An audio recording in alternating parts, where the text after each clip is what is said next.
President Donald Trump has announced the immediate termination of all trade negotiations with Canada, igniting yet another round of tension between Washington and Ottawa.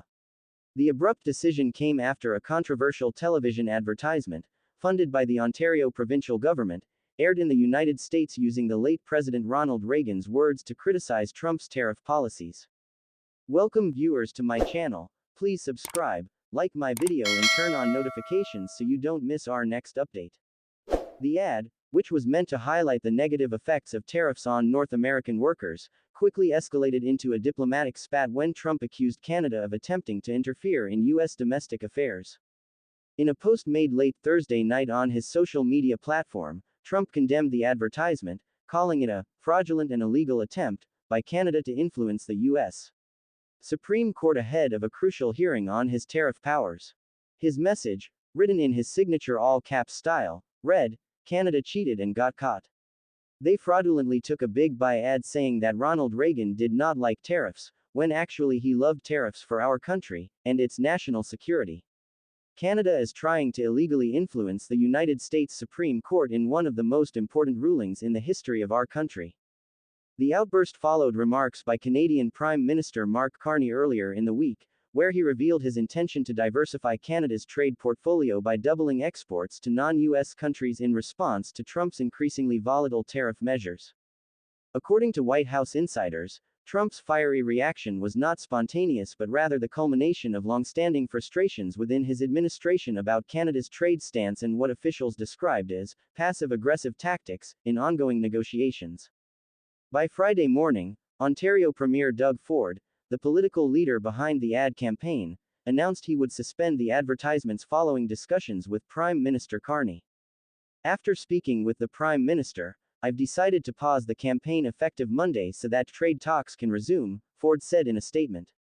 "Our intention was always to initiate a conversation about the kind of economy that Americans want to build and the impact of tariffs on workers and businesses. We've achieved our goal, having reached U.S. audiences at the highest levels."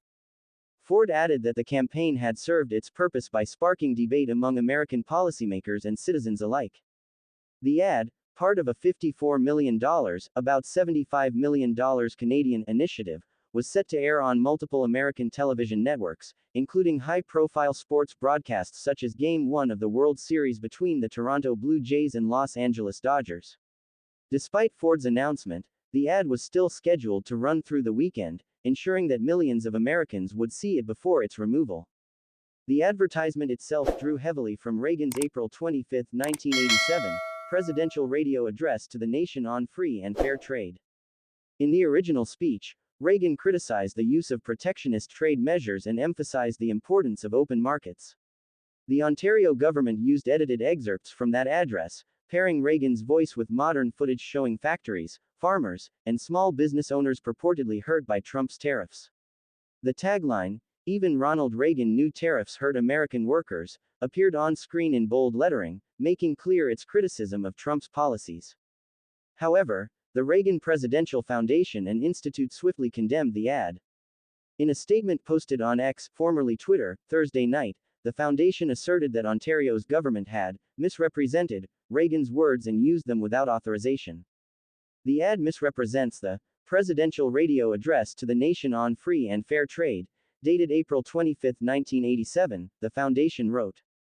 "Ontario did not receive permission to use and edit the remarks, and we are reviewing legal options."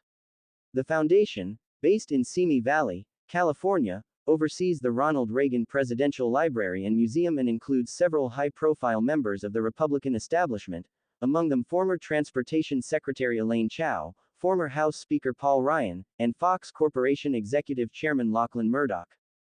The controversy surrounding the ad further deepened divisions within the broader conservative movement. While traditional Reagan-era Republicans like Ryan and Chao have championed free markets and international trade, Trump's brand of populist nationalism has leaned heavily toward economic protectionism. This clash of ideologies has resurfaced repeatedly throughout Trump's presidency, and the Ontario ad inadvertently brought the conflict back into public view. Doug Ford, a populist conservative himself, has often been described as politically closer to Trump in style than to Prime Minister Carney, who leads Canada's centrist Liberal government. Yet in this instance, Ford's actions put him at odds with Trump's administration.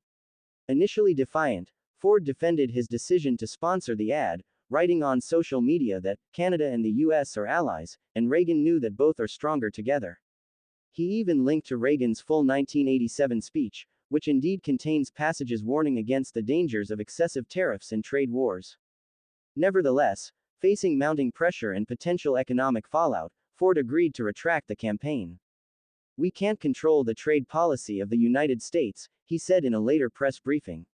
"We recognize that policy has fundamentally changed from the 1980s. Ford made those comments just before boarding a flight to Malaysia, where he was scheduled to attend the Association of Southeast Asian Nations (ASEAN) summit. Coincidentally, President Trump was also set to travel to the same summit, adding yet another layer of diplomatic tension to what was already an uncomfortable situation. The timing of Trump's announcement is particularly sensitive. The Supreme Court is expected to hear arguments next month regarding the legality of Trump's use of broad executive authority to impose tariffs on steel, aluminum, and other imported goods, a power his administration claims is justified under national security grounds. The case has become a centerpiece of Trump's economic agenda, and according to those close to him, he views it as critical to his political legacy. Sources inside the White House say Trump has even expressed interest in personally attending the hearings, a rare move for a sitting or former president. In Ottawa, Prime Minister Carney has tried to strike a calm but firm tone, signaling that Canada will not be intimidated by what he described as unnecessary outbursts. He emphasized that his administration's priority remains the economic stability of Canadian workers and the diversification of trade partnerships to minimize dependence on U.S. markets. "Our relationship with the United States is deeply important, but it must be rooted in mutual respect," Carney said. "Canada will continue to act in the best interests of its people and businesses, regardless of political noise." Behind the scenes, diplomats from both nations are scrambling to repair the damage. Analysts say Trump's decision to halt all trade negotiations, even temporarily, could disrupt billions of dollars in cross-border commerce. The US and Canada share one of the world's largest trading relationships, and the uncertainty has already rattled markets and business groups on both sides of the border. As for the Reagan Foundation, legal experts note that its potential lawsuit against Ontario could open new questions about the use of historical figures in political messaging, especially across international borders. Meanwhile, critics of both Trump and Ford have accused them of using the dispute for domestic political gain, Trump to rally his nationalist base, and Ford to boost his populist image ahead of provincial elections. What began as a symbolic ad campaign meant to spark discussion about tariffs has now evolved into a full-blown diplomatic episode, one that underscores just how fragile US-Canada relations have become under the shadow of protectionism, political ego, and populist rivalry.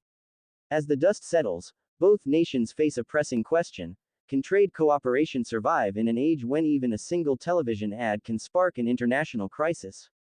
The tension between Washington and Ottawa had been simmering for months, but no one expected it to boil over so suddenly, so explosively, or over something as seemingly trivial as a television advertisement.